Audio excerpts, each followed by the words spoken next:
Why does fitness advice keep changing? Why does keto seem to work so well for weight loss? Where do carbs come into the equation?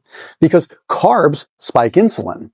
Insulin is pro-growth. Training to failure necessary? No! Is it beneficial? It depends. The most important factor is just that you're getting close enough to failure on each set. For strength, training to failure might be making you weak. The large majority of my activity was walking. HIIT, high intensity interval training exercises for maximum fat burning. If the experts can't actually agree, then who's right? By the end of this video, you'll understand why fitness advice seems to change with every week, month, or year, who to actually listen to and take advice from, how to stop wasting time chasing the latest trend. A lot of the fitness advice is not wrong, it's just missing context. For example, one of the biggest myths of all is that one program works for every single individual. If you've spent any time online, you'll see this is the only program you need. Eat this to lose weight, guaranteed. Scientifically proven program. The perfect split training. It's a great idea. We all want someone to hand us a blueprint and just tell us exactly what to do. That's just not how the human body works. The truth is there isn't one best workout, there isn't one best meal plan, there isn't one best body split. There are only programs that are more or less appropriate for a specific person in a specific situation. Think about how many times someone bought an amazing program online just because the person that was selling it had a great physique. And they follow the program, train exactly as it says, just as hard, and they're not getting the same results. The problem isn't necessarily their effort. They're probably trying to fit themselves into a program that fits someone else's lifestyle, not theirs. Let's look at 4 different types of people. The competitive bodybuilder. Every minute, every meal, every rest, every hour is scheduled and trained and is all surrounded around peaking on one specific day. And their program, ideally, if done properly, is built from that day outward. That's a completely different training style than your average person. Next, look at a mom recovering from pregnancy. Her body is healing. She's restoring strength. She's trying to fix her core and not hurt it more. She has to function with interrupted sleep. I actually have a pregnancy training program where you work out only 3 days a week with specific abs and the other time should be walking because your body is exhausted. Newborns are hard. Or you could be a father who works 60 hours a week. You might only have like 3 45-minute windows to exercise any given day because you have family obligations. You have a job and heaven knows how exhausting that job is with stress. It could be physical stress. It could be the emotional stress of having to provide for your family. That's not to say that females don't have that responsibility as well. You know what I'm talking about. I'm talking about in this specific example, that's what this person did. Girls can be bosses too. You know it. Or you could look at a college athlete training for a competition. They need strength, endurance, and performance for their sport. They're training for something completely different than even the bodybuilder. Now, you've got 4 different people, a bodybuilder, a mom with a new baby, a dad who works a lot, and an athlete. Ask yourself a pretty simple question. Should all 4 people work out with the same program? That's an easy one. Obviously, you would answer no. Their goals are different, their recovery is different, their schedule is different, their stress level is different, their definition of success is different. Their diet is probably very different. Social media just ignores those differences and says, this program fits for everyone. For example, someone sleeping 8 or 9 hours a night is going to be able to tolerate working out more than someone that's waking up every 2 to 3 hours to feed a baby. Someone in their 20s is going to recover significantly better than someone in their 50s. And you have to look at really personality. Some people love structure. There's one girl I know who eats the same meal for breakfast, snack, lunch, snack, and dinner every day on season and off season and has for years. That is not me. Some people thrive on it. Some people love tracking every calorie, tracking every weight that they move. They love following a program to the extreme. That can sound exhausting to some other people. So if you gave those people the same exact plans, they're going to have different results based on it. One's going to thrive and the other one's going to quit. It's not that either person lacks discipline. They're wired differently. There's nothing wrong with that. You have to look at experience. It matters a lot too. A beginner just simply does not need as much training as someone that's been training for 15 years. Honestly, beginners can make surprisingly fast results within a little amount of work compared to someone that's been lifting for a long time because their body isn't used to the stimulus at all. Obviously, the younger you start, the faster those results will be. Starting a program maybe in your 40s or 50s is going to take you longer to see results than starting in your 20s. Either way, there is such a thing as beginner gains. Advanced lifters have their easy gains far behind them. As you begin lifting, there kind of hits a plateau where you can continue to increase. You're talking a year's worth of dedicated work just to put on 1 or 2 more pounds of muscle. That's success for that 1 or 2 year. Whereas when you're a newbie, that's going to be completely different. Far faster are you going to put on that muscle with a far easier program. You also have to look at just injuries in general. I have had people that try to tell me to add a whole bunch of HIIT cardio into my workouts for bikini. I can't.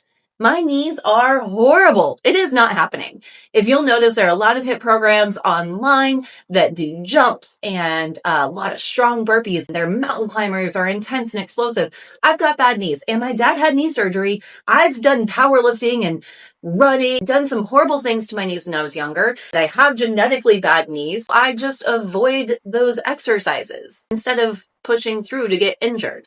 Doesn't mean that they're bad exercises. It means they're bad for me. A healthy 20-year-old with no knee problems and no issues whatsoever should be able to jump, squat, run. Like, they should be able to do it all. Or if you're looking at someone that's recovering from back, or I really see a lot of shoulder injuries, they're going to have to change how they do their shoulder exercises, possibly for life. You might be looking at putting those dumbbells down forever and switching over to machines or to resistance bands or cables only, because you can get a lot more out of it with less weight.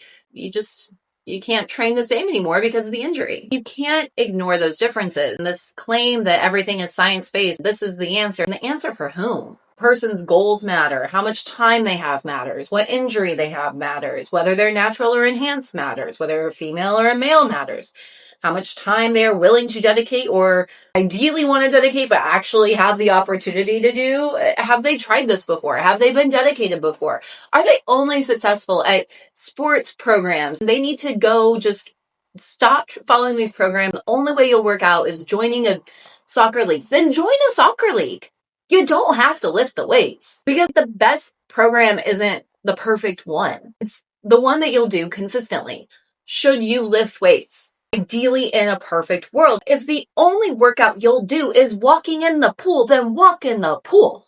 If there's one difference that's separated successful fitness journeys long-term from failed ones, it's the diet and what that looks like. Your diet is tied to understanding human behavior. Most people assume it's calories in, calories out, your timing, your protein, your carbs, your fats, like all of that to an extreme, logged in perfectly, you're good to go. And those do matter only if you'll actually stick with that program. Would that work? Absolutely. You get your perfect macro balance, you eat clean foods, which I hate that. You know what I mean. Healthy foods, whole grain foods. You ate it in a balance of a 30-30-40 split. You tracked everything. Will you lose weight? Absolutely.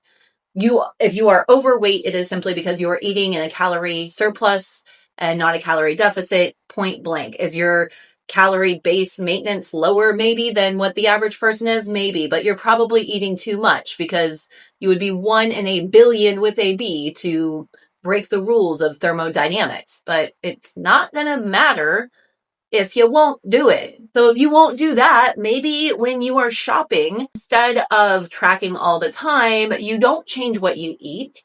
And if you say, okay, I'm going to have spaghetti this week. I love spaghetti. I always want spaghetti in my meal. Cool. When you go shopping only, you should be looking at the macros, looking at the calories, look at the back. Which one has the fiber? Which one has the protein? Which one has the foods that I need and the vitamins? And then do the same with tomato sauce. There are tomato sauces out there with 150 calories and some with 40.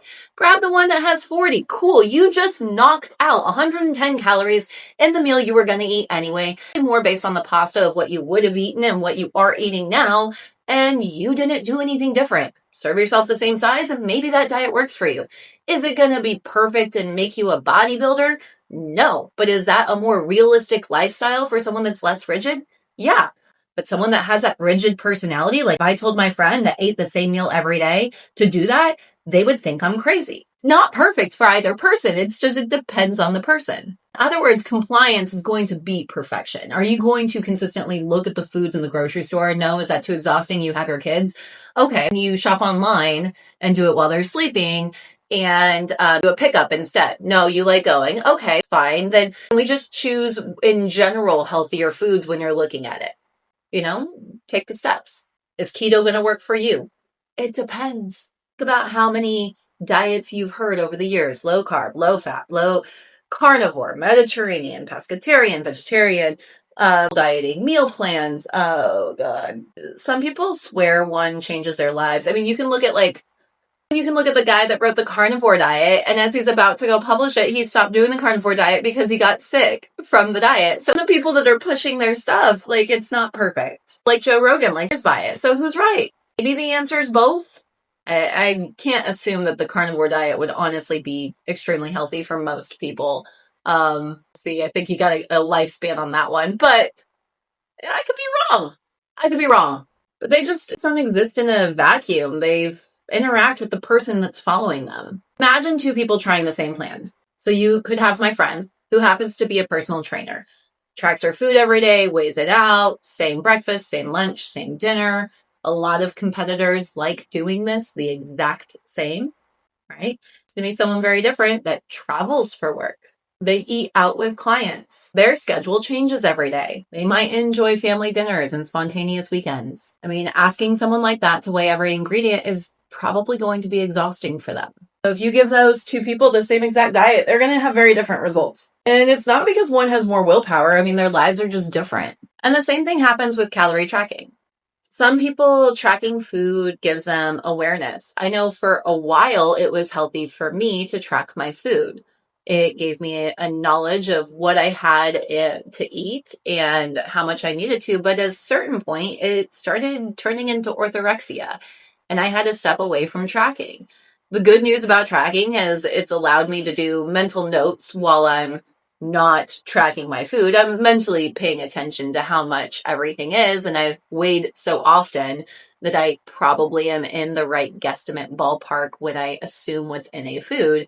But if you're looking at someone that struggled with food before, then that might not be healthy for them. Their doctor might not recommend tracking food because it might trigger them. And their response is wrong. And the same is true for flexible and rigid dieting. So for me, for example, I want to have fun with my food. So I will make protein brownies. If I want to have Greek yogurt that day and I need to have some, and oats and some berries, I'm going to make myself a yogurt bake protein cheesecake. And I'm going to maybe toss in some stevia in there, and there might be, a little bit of honey, heaven forbid. But if you have someone that's really flexible, they might say, okay, I want a regular cheesecake. So I'm going to have a slice of cheesecake today, and I'm going to have a slice, and then that's not going to derail the rest of my time. I'll eat a little bit less in other areas, eat the regular foods, and I'll be fine. For other people, doing that, so for me, I want to make a healthy version of it, right? And there's someone that's going to want to have that one meal. If I have that one on the cheesecake, I feel really bad. It doesn't work for my brain. And then I'll either eat way more than I need to and go really hard, or I'll just feel guilty. So I have to be very careful with how I cheat or how I go off my plan. That can kind of go to an extreme. Some people can handle that, right? People, if they are kind of like that in between, right? Where I'm like, sometimes I can handle a cheesecake, sometimes I can't. Some people never can. Some people think that you are not following the plan if you eat a slice of cheesecake sometimes. Some people will not follow the plan whatsoever if they don't get a slice of cheesecake sometimes. Neither one is wrong. Neither is wrong. Maybe the person eating the cheesecake, if they want to do, for example, a bodybuilding show, might have to give themselves a couple more weeks to plan. Doesn't make their plan wrong. If they'll stick to it and still get on stage and look good, then who cares? Basically, some people love strict plans, and these are the foods you can eat, and this is how much it has to be, and other people will go crazy with that. Neither one is right or wrong. You just have to look at what fits your individual lifestyle to make steps towards an overall healthier lifestyle change. How are you going to implement this into your life? Is it something you can permanently do? If the answer is no, then it's not for you. Because the better question is not like which one burns the most fat scientifically. It doesn't matter if the person's not going to stick to the diet. I would rather you burn 70% less fat, but consistently over the years, because you're going to do better. It's way better to do that than to follow the perfect fat burning diet for 4 weeks and then say, I hate this, quit for 4 more weeks. What did that get you? And in all honesty, habits shape far more success than your nutrition or what workout plan you pick. Motivation comes and goes. You'll see people all the time. I wish I was as motivated as you. I want to be motivated. I want to do it. The people that stay consistent don't have motivation. They just have dedication. That's it. They're dedicated to be healthy. They're dedicated to an achievable goal. They're dedicated to being able to play with their kids. They're dedicated to wanting to walk up the stairs when they're 90. They're dedicated to a goal that can overcome that motivation, because if you just wait until you're motivated, you're not going to stay consistent. So you have to build a plan that goes around your lifestyle. So if your plan is like, I want to be able to play with my kids, cool. So you want some energy, you want some strength. How much time do you have? I mean, one of the reasons I make my 10-minute workouts is for the moms that have told me, like, I wanted to work out twice this week, I'm going to do it for 30 minutes. And then they just don't do it. I'm like, fine. What if you did 10 minutes every day, 6 days a week? That's the same as 2 30-minute workouts. I bet you could find 10 minutes. Do it while the kid's napping really quick. You know, maybe you're sleep training and you need to walk away really quick. Cool. Do some then. You can split it in half if you need to. You'll get that time in. But not going to work for someone that's a bodybuilder, an athlete. They can't work out just 10 minutes a day. But they also have a different goal and a different lifestyle. And honestly, I would argue that the mom who works out with a baby for 10 minutes a day, and that's all the time she has, and she does that 6 days a week, is just as disciplined as the athlete who doesn't have that same problem, but is working out consistently 6 days a week, an hour plus in the gym. I would say the dedication's the same, even with the time being different. The problem is not the dedication, and it's not the motivation. It's fitting it in your lifestyle. And if you've been around the fitness industry for more than just a little bit, you'll notice that the rules always change. We've seen high volume training for muscle growth. Then we'll see low volume, high intensity training. These two always kind of seem to like back and forth with each other. You'll see training to failure is essential. Don't train to failure. I mean, in all honesty, the fundamentals aren't changing. It's just the headlines. We used to have magazines, and now we have social media. Magazines came out once a month. Social media is every day, and there's limited content. It's why a lot of my content is our fitness videos, what I do to work out, because I can say this all day long, but after a while, I will come up with no more real topics for my real talk. There's a limit to what I can say. Algorithm rewards content that's clickbaity, and there's nothing wrong with taking advantage of that if you're putting out good information.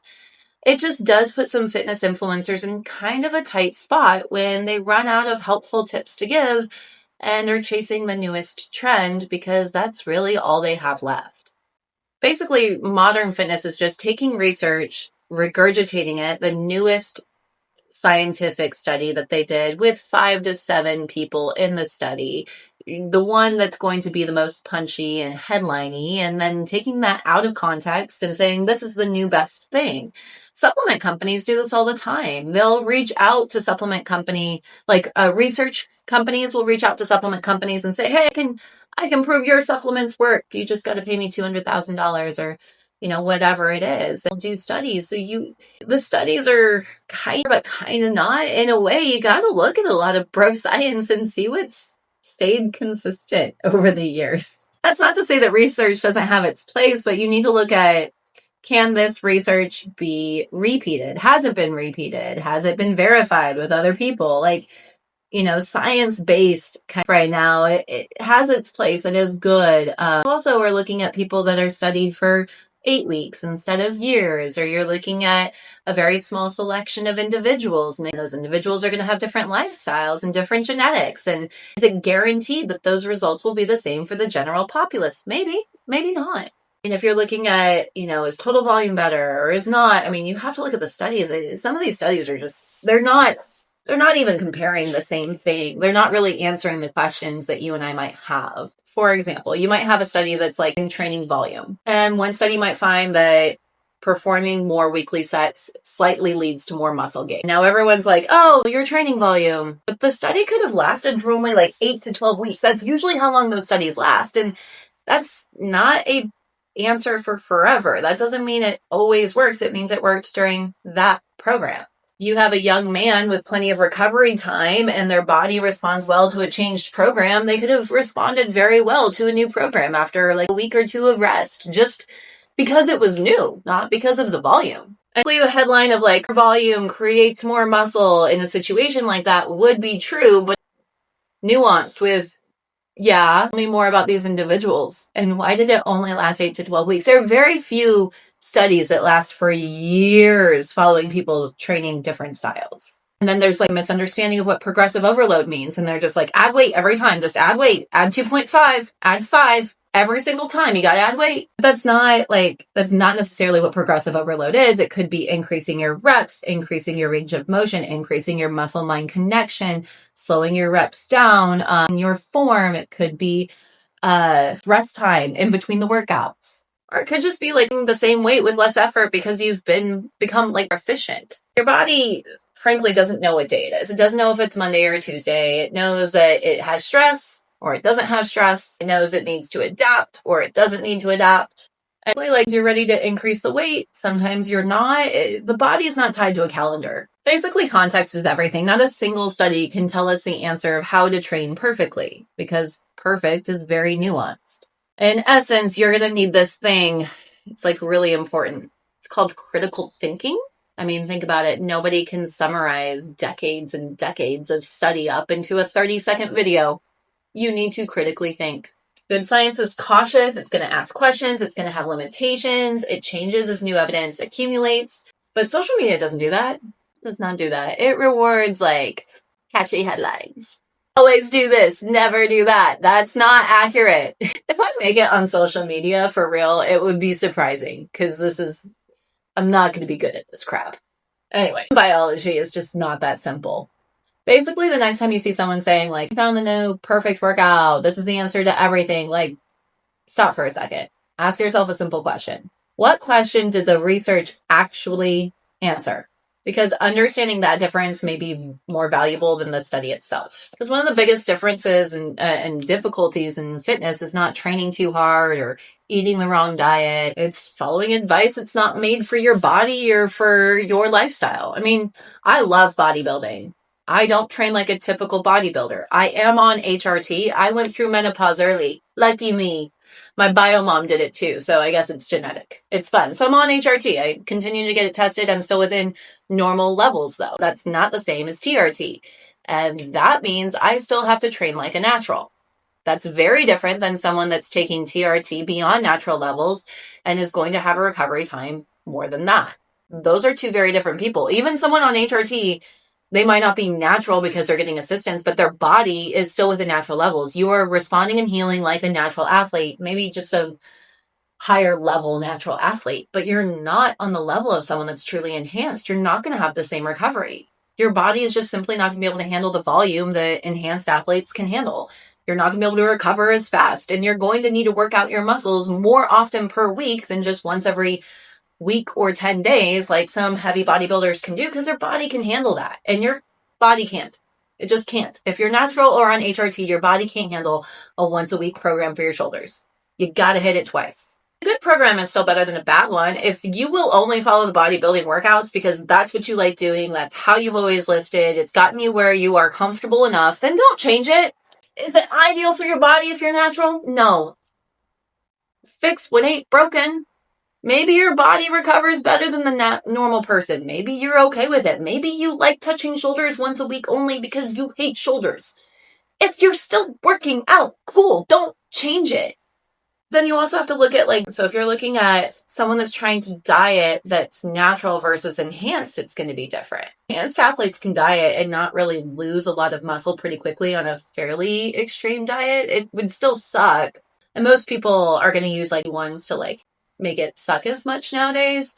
I'm not doing that, but I know it's really heavy into that world, but it doesn't mean They don't have discipline or anything like that. But you can go more extreme if you're natural or if you're enhanced. And then if you're natural, if you're on a GLP-1, you still need to go slower because you don't want to lose that muscle. And that can be even worse in a lot of ways. If you are natural but on a GLP-1 trying to go on a diet, on where your weight is. So if your weight is really heavy, you're probably good. But if your weight is within a more normal BMI range, like I would be tracking my food to make sure I'm eating enough, because it is super easy to lose your muscle when you are on a diet and you are natural. And that is not what anyone wants to do. Even girls are like, oh, I want to be thin. I just want to be toned. I'm just going to go on a diet. Then don't crash diet, please, because you are not going to be toned. You might be thin, but you're going to be flappy everywhere, girl. And osteoporosis and unable to climb those stairs when you're old. Please. And if you've already done it, just start exercising, ideally with weights, if you will. If you won't, walk in the pool. If you won't do the exercises, you will. But need that muscle, girl. Bulking is also another area of confusion for a lot of people and how that looks. Basically, bodybuilders would promote eat everything in sight to bulk. But if you are on an enhancement, a lot of that will turn into muscle. Whereas if you are natural, only a very small portion will turn into muscle. And now you've gained 20 pounds and only 3 of it's muscle, and it's 17 pounds of fat. Was it worth it? Was that intense diet worth it? Or could you slowly do it, only gain 2 pounds of fat, maybe 2 pounds of muscle, but you only have 2 pounds of fat to lose? That would be a lot easier to lose. Because if you're going to crash down from 17 pounds against natural, again, if you crash too hard and too fast, then you're going to lose the muscle anyway. It's different for enhanced versus natural. And a lot of people misunderstand how many calories you need for a surplus. Most people only need a very moderate amount to start putting on muscle of a surplus. And if you've been doing it for a while, or if you have lucky genetics, you could be eating in maintenance or maybe even in a slight calorie deficit and still gaining muscle. It's going to depend on your genetics. Now, it's obviously going to be easier for enhanced athletes. Meal timing is another example of something that's been debated online and really doesn't have one correct answer. You'll have people that say 1 meal a day or do intermittent fasting. You'll have people that say eat 6 meals a day. You'll have people that say I hate breakfast and I skip it. You'll have other people say you can't skip breakfast. It's not allowed. People love intermittent fasting before cardio. Other people hate it. Honestly, it doesn't really matter which one you do. Whatever works for you, where you are in the amount of calories you want. So a slight calorie surplus if you're bulking, calorie maintenance if you're happy where you're at and you're trying to recomposition your body, or a calorie deficit if you're trying to lose weight. At the end of the day, every single one works. It's you eating the right amount of calories, because it's calories in, calories out. It's that simple. Make sure you get enough protein, calories in, calories out. Get some vitamins. And everything else is nuanced in details and whatever works for you. And then social media just also creates some unrealistic expectations. They'll take years of training and go into a 30-second video. And we can logically know this, but it's hard still, even when you know it, when you see it all the time. And you're like, oh God, I just want to change. And then you compare yourself to, well, they lost all that weight and I haven't yet. Yeah, over 4 years, girl. Over 4 years. I can do this. I can put up my post-pregnancy video or picture. Look at that. And I can show you my body and be like, oh, it looks so good. Look at the difference. Do you know how easy that is? That was post-baby 2 weeks ago. I was crazy bloated. A lot of the photos too, when it's a before photo, they'll get super bloated, take it at the end of the day, do different lighting, do a different pose. And then when they get fit, they'll do the same thing but opposite. Do it in the morning, right after they work out, when they're eating clean. You can make a before and after photo without even changing working out. So imagine if you lost weight, how much more dramatic that's going to look than reality. And then if you look at someone that's also posting, you're looking at light and posing and all of that, but you're also looking at years of consistent training that came before that. Even if they took a break and they bounced back quickly, that's because of years of consistent training.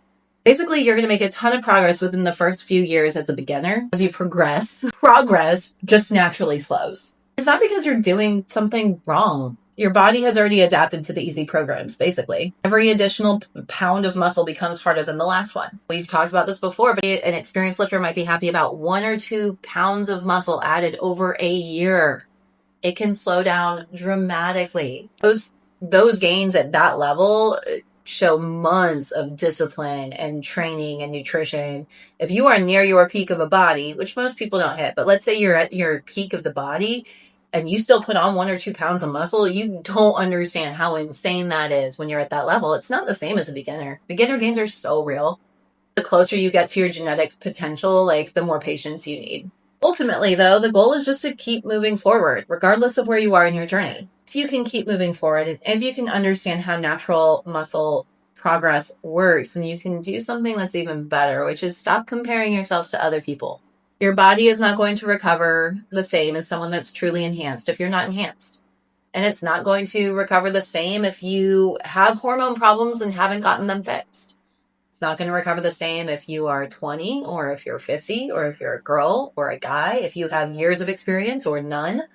They're just different bodies. So if you started a program and you failed the program, it's not because you failed the program, it's because it didn't fit in your lifestyle. So fit it in your lifestyle. That means you need to do 10 minutes. That's it. Do 10 minutes. I made programs for you. Do 5. Do my 5-minute workouts on my shorts. Do an hour if you like it. More isn't always better. It's consistency over time that's going to matter. There is no perfect diet. Ideally, use your brain. Does it come from the ground? Does it have some healthy benefits to it? Does it have fiber or protein or vitamins? Yeah? It's probably okay to eat. Probably. Most likely. Most likely. It's probably okay. Fitness, like a lot of people just assume more is better, and it's not always that. It's going to be your nutrition. It's going to be your balance. It's going to be your recovery and your stress. Are you doing your mind-body connection? Are you taking progress photos, looking in the mirror and saying, I like how my body's looking. I'm going to keep doing that program.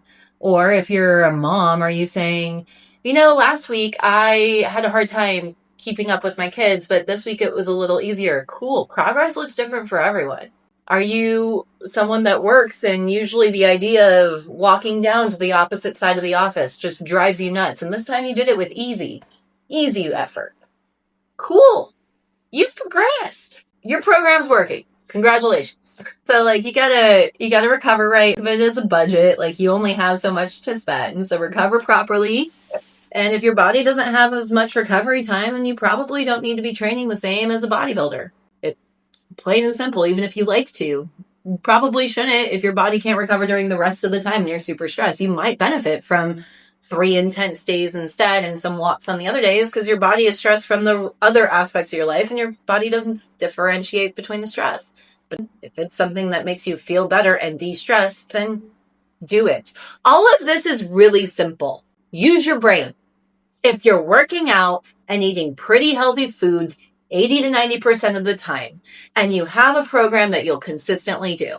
There are bodybuilders that use the same program for 12 years and make it as a pro. Cool. Does it work for you? Awesome. Does it mean it's perfect? Nope. Not even close.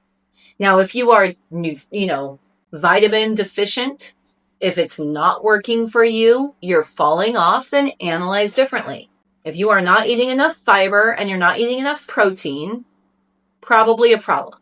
If you're not working out in some way, shape, or form consistently, then you haven't found a program that works for you yet. But if you have, why change it? Because social media said, this is the new thing. Stop. You already found your thing. You don't need to change it. It works for you. Why chase that crap? And I know we all want certainty. We want someone to tell us the exact way to do it, the exact time. There's nothing wrong with programs. I make exercise programs for people online for free, exercise videos, and I'm saying, hey, we're going to do bicep curls. Cool, for a minute.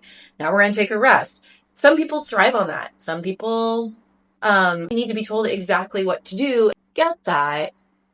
But once you find the program that you're like, okay, we'll consistently do this, then just stick with that. Even if the science says that there's a slightly better way. If it's 10% better, but you won't do it, then who gives? Basically, if you can find consistency with a healthy diet where you eat enough fiber, you eat enough protein, you have enough vitamins in your diet, whether you're rigid or flexible is going to depend on your personality. Cool, you're good to go. If you have found a workout program where you're being consistent within a lifestyle that fits with you, cool, you're good to go. Stop chasing the trends. I'm Barbells at Bedtime. This was a rant. I don't know if I taught you anything. Maybe stop listening to people online, which is ironic because you're listening to someone online. Okay, like and follow.